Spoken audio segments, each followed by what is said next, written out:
sanity had slipped away. I'm slowly recovering. Yeah.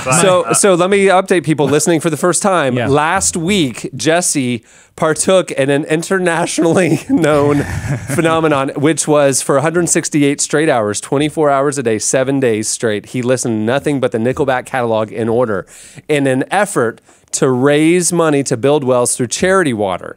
He set up a campaign. It was a relevant podcast listener who came up with the idea. He accepted the challenge.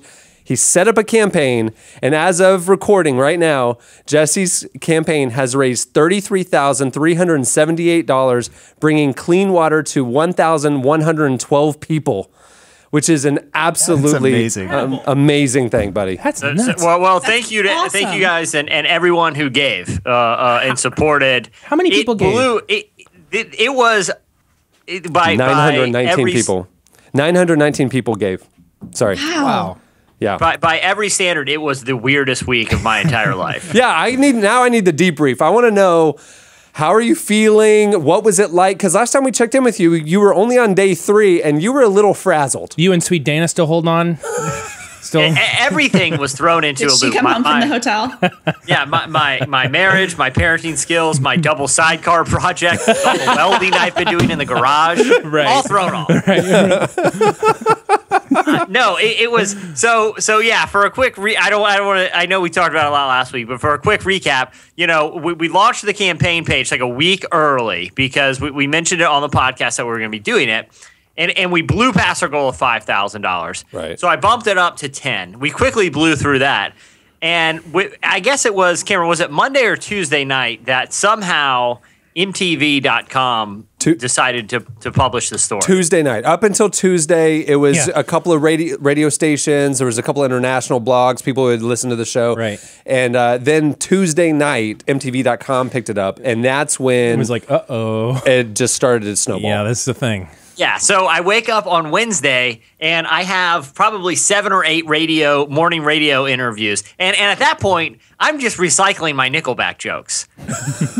It's really just kind of like they kind of recycle their songs. Right. Exactly. They recycle the same formula for every song like I was doing for punchlines. Knowing what you know now, you probably should have invested like a week beforehand to do some just writing and prep for this. Right? I had no idea. I thought it was at first I thought we were going to be lucky to get $5,000 on this thing. Right. But yeah, so then it got picked up by a bunch of it sort of, went viral. I'll give a small recap. Time.com on Wednesday morning, which listeners to last week's show heard that. Then Entertainment Tonight, the Daily Mail, huge site in the UK, BuzzFeed did an interview with you. Billboard picked it up. Huffington Post did a big piece. The Edmonton Sun, a ton of international press. Yeah. But it just started to snowball. It became a thing of like, hey, have you heard about that guy in Virginia? Yeah. And I'm trying to like manage all those interviews and stuff, and just like the weird. Yeah, it was awesome. Like I appreciated people getting attention for charity water, but like I said, I'm trying to like consistently make jokes about it and be entertaining, but at the same time, I'm listening to Nickelback. and I can say this, I am not exaggerating at all. I was losing my mind. And I did not want to cheat. I could have easily cheated, but I didn't want to do that. I felt that would ruin the whole thing, even just for me. You're a man of integrity. You're a man who does the right thing when nobody's looking. Nobody thought you would Nobody cheat. else would probably have had the integrity on the challenge the way you do, but you're a man of integrity. Hold on. Well, I didn't want to live with myself. You would have cut corners. Shut your mouth. But by seriously, Sunday night when it all was over, I could not. I was like pacing around. If it had gone one more minute, or if someone said, honestly, if someone said they would give me personally like $10,000, they would match it for me like in a secret fund. I'll give you like $10,000 or $15,000 to take this one more day. I would have said no. I cannot do it. Wow, that is not an exaggeration. So it didn't become like white noise to you. It didn't become a thing where you just kind of tuned it out. No, you're not secretly listening to it right now. Just like it's just like the new thing you do forever. I'm telling you, like it became, and I'm not trying to sound over dramatic, but psychological torture. It was terrible. Like I could not wait. I couldn't concentrate on anything. I wasn't sleeping well. I couldn't focus. I couldn't do anything to relax and just enjoy my day because that stupid music was playing. And any conflicted feelings I had about making fun of Nickelback for a week straight, I lost. I did not care. I hated them. Are you? See, that was wait a minute. What about Florida? Did you hate Florida? I mean, I remember how it was like pure joy Magic. on your face. So happy last week. He was my oasis in a desert that I would get to visit for 30 seconds every 5.5 hours. Man, if Flo Rida is your oasis, you're in a bad place. I'm in a bad desert. I had a couple people text me and just go, "Is this shtick? Is he like?" I'm like, "Not at all." No, he really was excited. Yeah, this is just he's not okay.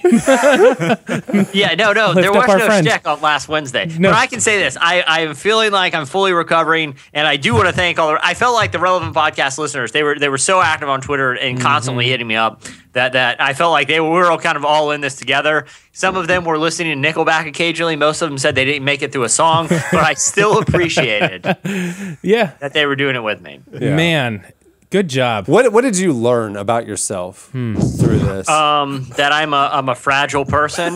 Really? Not that you have more strength than you thought. You actually have less strength than you thought. Oh, far less. I thought, nah, this will be a breeze. Oh, wow. Like, I can handle this. I didn't know just how, like, literally to the point of wanting to just end the I knew I couldn't end it because it had gotten too much attention, but I really wanted to. I didn't even think, I consider myself, like, if I set my mind to it and I think it's funny, I'm just going to do it. I learned that is not the case. It made me question, to be honest, and this is disturbing to me, it made me question my theory of total mastery. That's really deal. hard, Jesse. That is rough.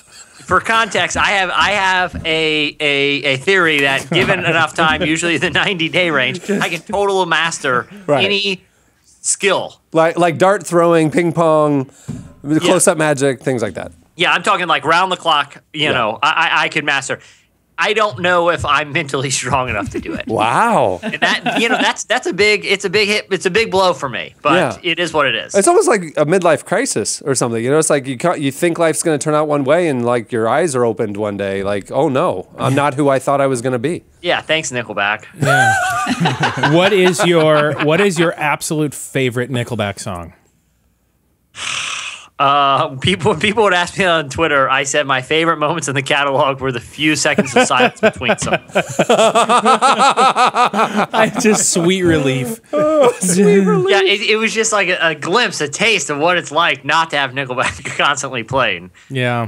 I don't know if if I had to pick a favorite, I don't know, man. I would usually just say a random one when or whatever was playing when some. But there wasn't one that DJs was asking me that. There wasn't one actually that particularly struck you. They were all terrible. Okay.